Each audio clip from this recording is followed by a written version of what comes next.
Becoming a travel physical therapist has changed my life for the better, but what I wasn't prepared for was how last minute the whole process is.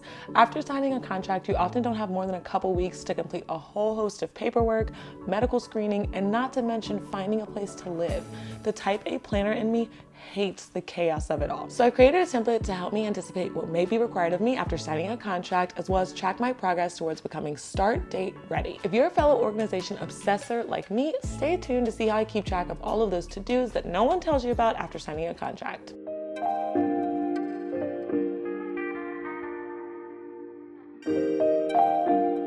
Okay, before I show you the template and chat a little bit more about post-signing requirements, this video has been inspired by a recent contract signing of mine, and I'd be remiss if I didn't at least mention where I'm gonna be going. So my next contract is in Hawaii, which I've been working on this for a little while now, but I just didn't know if I believed that it can happen. So excited. I'm gonna be on Hilo, which is on the Big Island. Okay, this is embarrassing. I guess I knew that Hawaii was multiple islands, but I hadn't thought about the fact that different things are on different islands. So when people were asking me when I was working on this contract before I knew where I was going, and they were like, what island do you wanna go to? I was like, Hawaii. I don't understand what you mean by that. But now I know that there are multiple islands on Hawaii. That being said, I've got about 4 weeks until my start date, so I need to get my life together. Without further ado, let's dig into this template.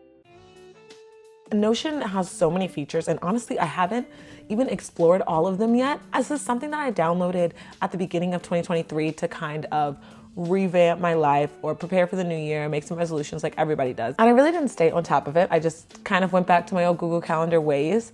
But like I said, so many things you can do that I haven't fully explored. On Notion's website, they describe themselves as a single place where you can think, write, and plan. I think it said something like, or even run an entire company. There really is so much that you can do on Notion. Here's my Notion to-do list, checklist that I've created, custom for what requirements that I've been asked for based on my last 2 contracts. This is the part that nobody tells you about. They don't tell you that after the sunshine and rainbows of accepting your contract, it is followed by the stress of back-to-back requirements. But what we are here to do today is eliminate that stress and create Zen. My dad once told me that the only stressed people are people without a plan, and I have decided to live by that motto, and I think that is why I am the organization obsessor that I am today. So the way I've organized it is, this says name, but it's just the type of requirement. I'll probably change that. Maybe I'll just put requirement. Okay. And then this next column just says, is it needed for my current contract? Because I've tried to amass the requirements from this contract and from the past contract that I've had. I'm sure that this is not a comprehensive list. As I go throughout more contracts, if people ask me for more things, I'll add them to the bottom down here. I can add something new. Let's just say that somebody wanted to see like my undergrad transcript. Then I can add it there, and then I can add to the rows as I go. I'll leave that there so I can give an example later. This one is the requirement type, whether it's a credential or identifier to send, a form to fill and send, personal, or a task I've got to go out and do. When to perform it, have I figured out that I perform it only with a new company, every single contract that I get? Is it seasonal, like if I'm getting a flu test or something? Or is it clinic dependent? Does it depend on what clinic I'm with? The next part is just a button that I can click to say once I've finished it, it will check it as done and it will give it a date completed. Something I haven't done is supply proof of residency, what I'll talk about more later. It's just not required for this contract for me to supply it. Once I hit done, it gives me a check and it tells me what day I hit it off on. So I'll first walk you through which forms and credentials are required, and then I'll get into the more fun, personal stuff, including what housing and transportation prep I've done for Hawaii thus far. All these credentials and identifiers are things that I've already got stored away, ready to send as soon as my recruiter asks me for them on a new contract.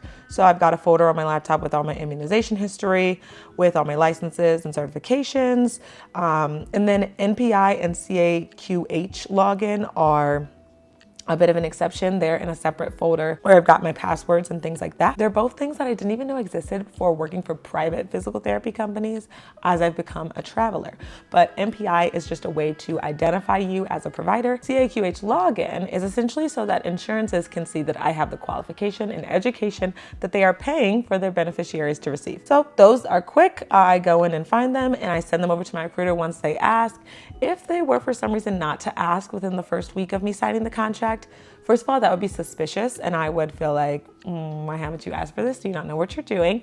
But then I could, in theory, just ask them, hey, do you need me to send this over so that I can check it off on my list and I don't have to worry about waiting for when they ask me. Forms to fill and send. This is all things that help me get paid. Mostly tax information, banking information.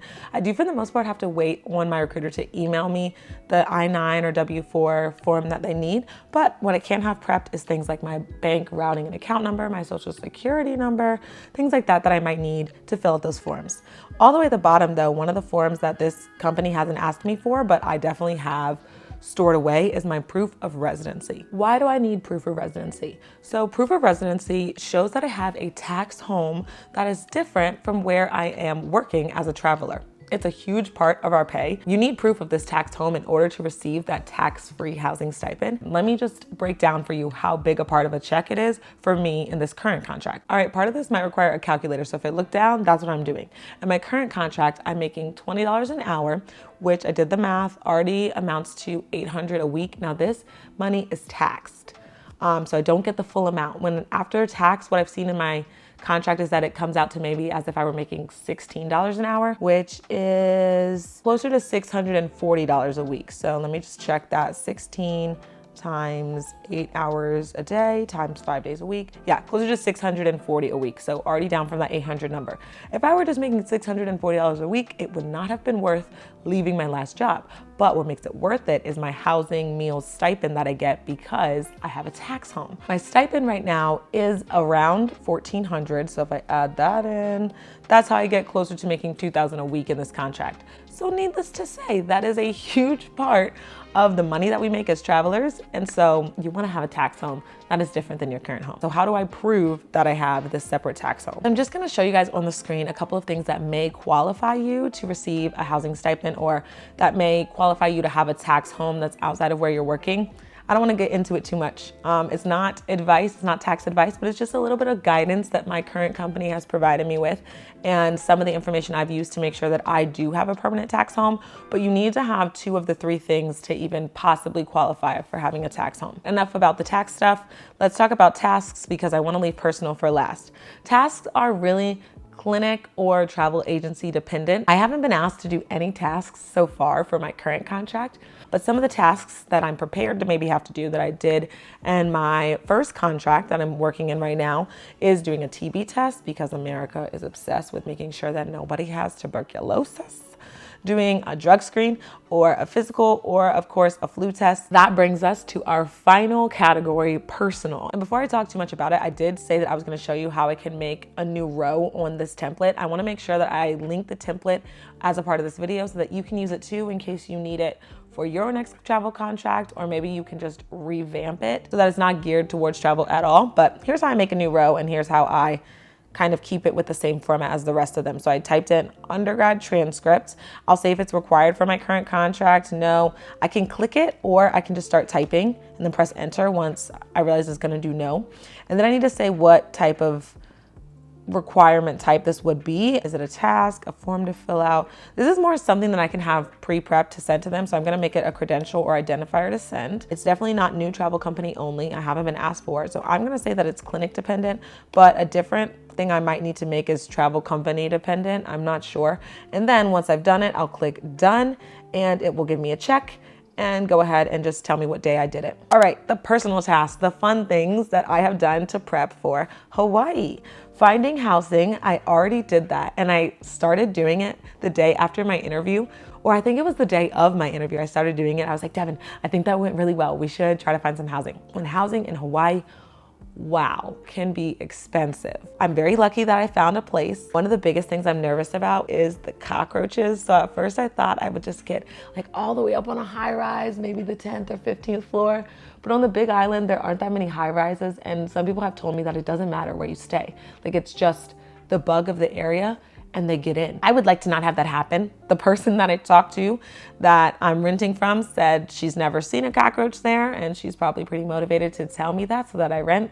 But who knows, hopefully I don't have a huge problem with that. but that was a stressor I had with finding a house. I used Furnish Finder again, which I've talked about before, is just a nice website, usually curated towards travelers, but anybody who's looking for short-term housing that wants it to be furnished can use Furnish Finder. That was how I found my housing. I checked that off once I did it. Signing my rental agreement. Oh, I just signed it recently. Okay, after signed rental agreement, paying my property fees and security deposit. Not every place I've stayed with has property fees, but everyone does have security deposits. So you send that, as long as you don't cause any damages, they send it back to you at the end. Confirm transportation. This is something that I have not done yet. So far, what I've seen for car rentals in Hawaii is they can run in the average range of $1,100 to $1,500 a month for a car, which is like a house payment. And I was prepared for Hawaii to be expensive, but maybe not that expensive. So I'm trying to figure out what I'm gonna do about that. I have found a guy who's renting out cars for more like $850 a month, which is better, but a lot of money still. Right now I'm considering biking, but the problem is that it rains in Hilo almost every day. So I'd have to go into work soaking wet and then change. I just haven't figured out what I'm gonna do for transportation. We still have a couple of options on the table. If you've ever been to Hawaii long-term and you had to do something long-term, please let me know if you found a way to not pay $1,100 a month for your car. Booking a flight. The only reason I haven't booked my flight is because I just secured my travel card. So I'm waiting for them to send that over to me. Oh, it says cured. I just secured my travel card. All right, we fixed that. But yeah, I'm still waiting for it to come to me in the mail. I talked before in my budgeting video about how I believe in the power of credit cards. They'll give you money back for using them, and I didn't have a travel card yet. So right now, for most of my travel, I'm getting 1, maybe 2% back, but I've tried to get a card that gives me more, like 3 to 5% back, depending on the circumstance. That's all the Hawaii prep I've done so far and how I've kept track of all of those requirements that no one prepared me that I'd have after signing a contract. But there's definitely more Hawaii content coming your way.